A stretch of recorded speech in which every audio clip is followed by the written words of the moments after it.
In this presentation, I'll be talking about another non-parametric procedure which is called wilcoxon signed rank test. So again, this test can be used for one population test of hypothesis when we do not have the assumption of normality, and we want to check and see if the average or the median of a population is equal to a given number or not.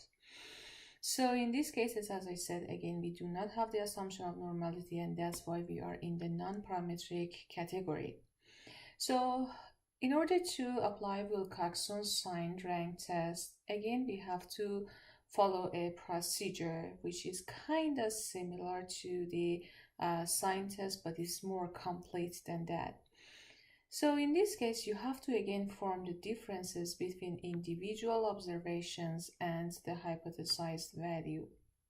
In the next step, you need to rank these differences, the absolute value of these differences in the ascending order, and give the ranks to the signs of their corresponding difference.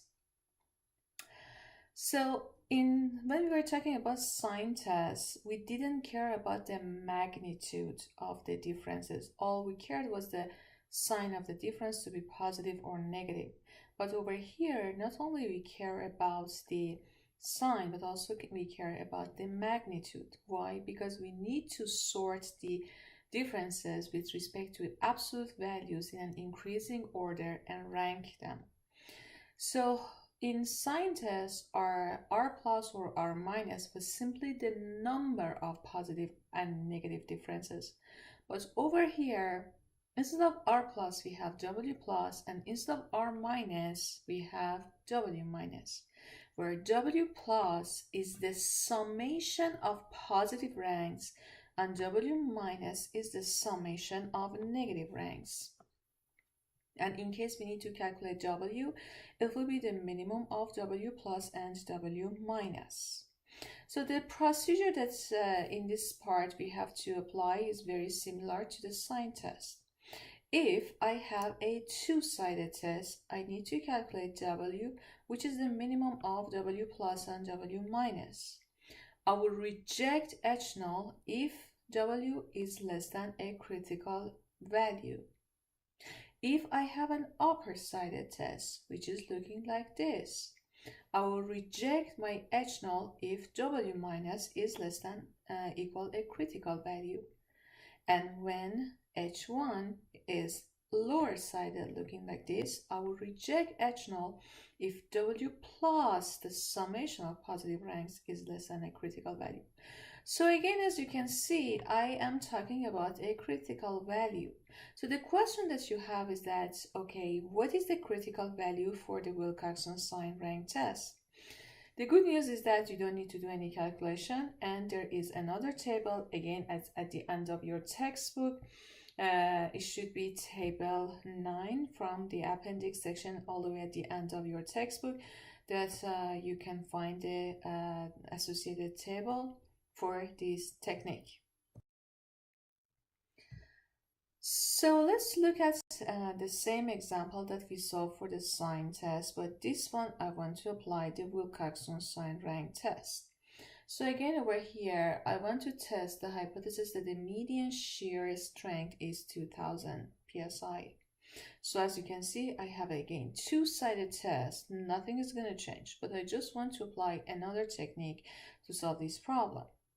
So previously, when we were talking about sign tests, we just counted the number of positive and negative differences.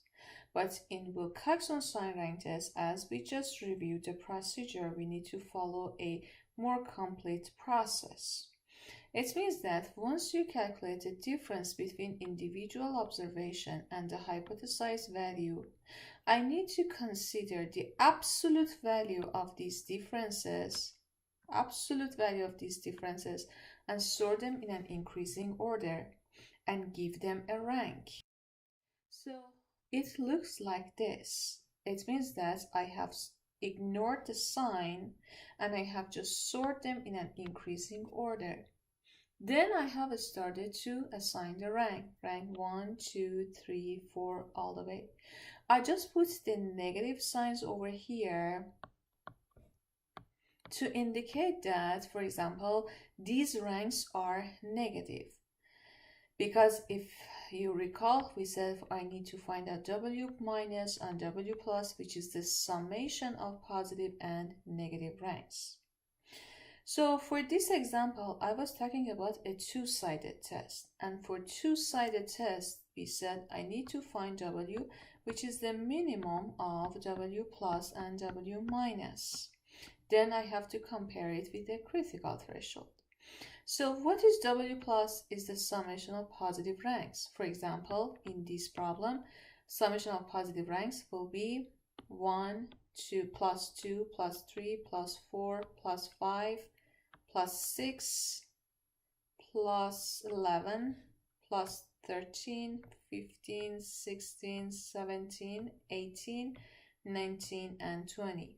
So as you can see, your W plus, it will be the summation of these numbers, which will be equal to 150. Your W minus is the summation of negative ranks, which will be negative 7, negative 8, plus negative 9, negative 10, negative 12, negative 14. This summation will be equal to 60. So W is minimum of W plus and W minus, which will be equal to 60. Now I just need to compare it with the threshold. So how many observations do we have over here? 20 non-zero differences. So again, I can go to the wilcoxon sign rank, which is looking like this. I know that I have 20 observations and 20 non-zero differences. I'm talking about a two-sided test with alpha equal to 5%. So I come down this column, and the intersection of this row and this column will be the critical threshold that we are looking for this example. So that is the summary of the solution. I have my H0 and H1 provided over here. I have my test statistic, which was the minimum of W plus and W minuses. We just calculated that. It was equal to 60. I have to compare 60 with the threshold of 52. We said if 60 is less than that threshold, I will reject H0. But obviously in this example, 60 is not less than equal 52. So because 60 is greater than 52, my conclusion will be fail to reject H0. It means that I cannot reject the assumption that the shear strength is equal to 2000 psi. And that is the conclusion that you see over here.